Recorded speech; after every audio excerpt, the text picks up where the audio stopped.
Kama wewe ni fundi popote ulipo, basi usione aibu kwa kazi unayoifanya.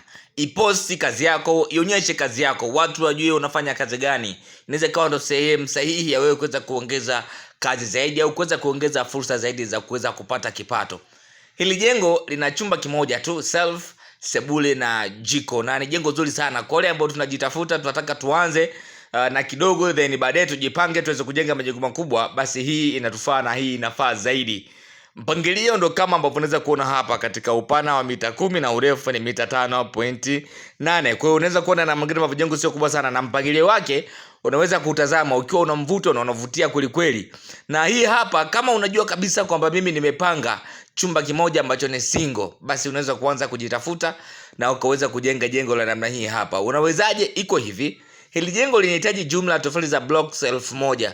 Kama utatumia tofali za blocks, basi hizo ndizo tofali zinazohitajika, lakini kama ukitumia tofali za kuchoma kama ambavyo picha inaonyesha hapo, utalazimika kutumia tofali 3500. Hizi ni zile zitakazotumika katika ujenzi wa boma peke yake, ya hazijahusisha na msingi, kwa sababu tofali za msingi zitategemeana na shape ya kiwanja chako, lakini pia na aina ya udongo unapatikana katika kiwanja chako. Japo hautatumia idadi kubwa sana ya material, kwa maana idadi ya tofali nyingi ambazo utakazozipeleka kwenye msingi, kwa sababu aina ya jengo sio kubwa sana. Kwa hiyo msingi wake utakuwa ni mdogo wa kawaida, and then jengo bado litapendeza na halitakugharimu mno, halitakutumia gharama kubwa sana mpaka kuja kulikamilisha. Of course, kwa idadi ya bati utaandaa jumla ya bati 40 za 10 feet, na maanisha bati 40 za futi 10.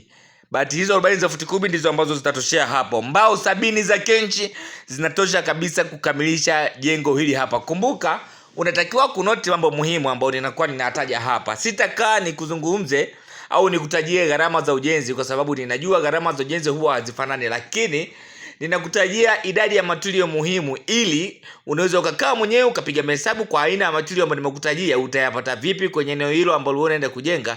Basi inakupa picha kwa asilimia kubwa sana kwamba ujenzi wako utakuwa ni wa aina gani na unaweza kukosti kiasi gani. Unaweza kuwa gharama kwako au ukawa wa kawaida sana. Mpangilio wa picha ndo kama ambavyo unaweza kuona hapa. Jengo ni zuri la kisasa na linavutia of course, lakini pia ukiangalia jengo ambalo limeweza kutengenezwa, mbali na kwamba hajatumia gharama kubwa sana kwenye kufanya finishing ya nje, bado linapendeza. Kwa hiyo hii inaonyesha kwamba sio lazima jengo lako lifanane na majengo mengine. Kama haujakuwa na budget nzuri ya kutosha kukufanya jengo lako liweze kufanana na majengo mengine, unaweza ukalitengeneza jengo lako ukafanya finishing ndogo ndogo za msingi, hasa za ndani ya nyumba. Baada ya hapo ukajipa muda zaidi kuweza kukamilisha ujenzi wa nje au kufanya finishing za nje, na bado jengo lako likapendeza na likawa zuri.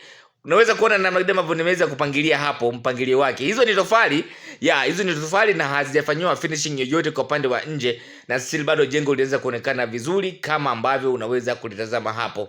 Nikukumbusha tu kwamba ramani kama hizi huwa tunaziandaa kulingana na mahitaji yako. Kwa hiyo hata wewe pia unaweza kuweka mahitaji yako hapo na tukakuandalia ramani vile vile unavyohitaji na namna ambavyo wewe utahisi itakupendeza. Ramani ni nzuri na sisi tutakifanya pale ambapo patahitajika ushauri, huwa tunafanya hivyo kuhakikisha kwamba yale unayohitaji wewe yanaweza kutimilizika katika namna ambayo ni nzuri na ya kupendeza zaidi. Sawa, usisahau kusubscribe katika YouTube channel yetu. Karibuni sana.